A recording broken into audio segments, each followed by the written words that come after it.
દરેક વ્યક્તિની એવી ઈચ્છા હોય છે કે તેની લાઈફમાં દરેક સમયે કિસ્મત તેનો સાથ આપે।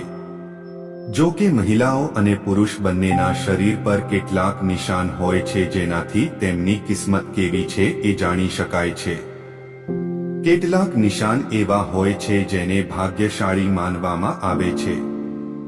1. પગ પર તલ હસ્તરેખાના શાસ્ત્ર મુજબ જો કોઈ મહિલાના પગના તળિયામાં ત્રિકોણની સાઇન હોય તો એને બુદ્ધિમાન અથવા તો સમજદાર જણાવી શકાય છે। એવું કહેવાય છે કે આવી મહિલાઓ હંમેશા બીજાઓની મદદ માટે આગળ રહે છે।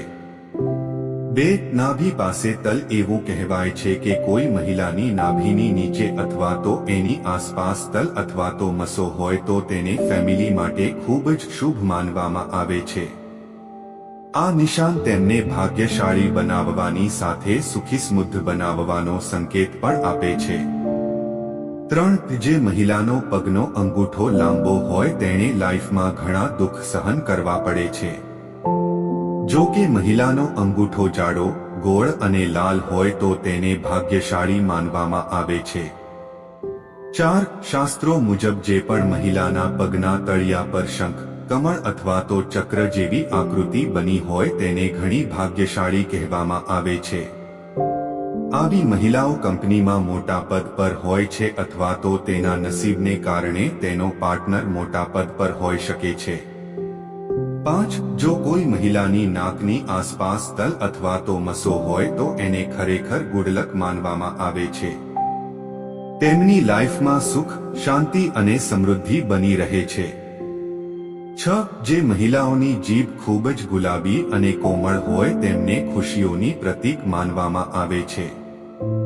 આવી મહિલાઓ ઘરમાં હોવાથી ઘરમાં હંમેશા માહોલ રહે છે ખુશી ભર્યો। 7. હરણ જેવી ખૂબ સુંદર આંખોવાળી મહિલાઓ પણ ખૂબ જ ભાગ્યશાળી હોય છે। આવી મહિલાઓ પ્રેમ અને ખુશી લઈને જીવનમાં આવે છે। આંખની કોર્નરનો ભાગ લાલ હોય તો આ મહિલા ભાગ્યવાન હોય છે। તો મિત્રો આજની સ્ટોરી કેવી લાગી તે કોમેન્ટ કરીને જરૂર જણાવજો અને વિડિયો સારો લાગ્યો હોય તો વિડિયોને લાઈક અને શેર જરૂર કરી દેજો। અને મિત્રો અમારી ચેનલ પર નવા હોય તો અમારી ચેનલને સબસ્ક્રાઇબ જરૂરથી કરજો। તો મિત્રો ફરી મળીશું એક નવા વિડિયો સાથે। જય સ્વામિનારાયણ, જય શ્રી કૃષ્ણ, હર હર મહાદેવ।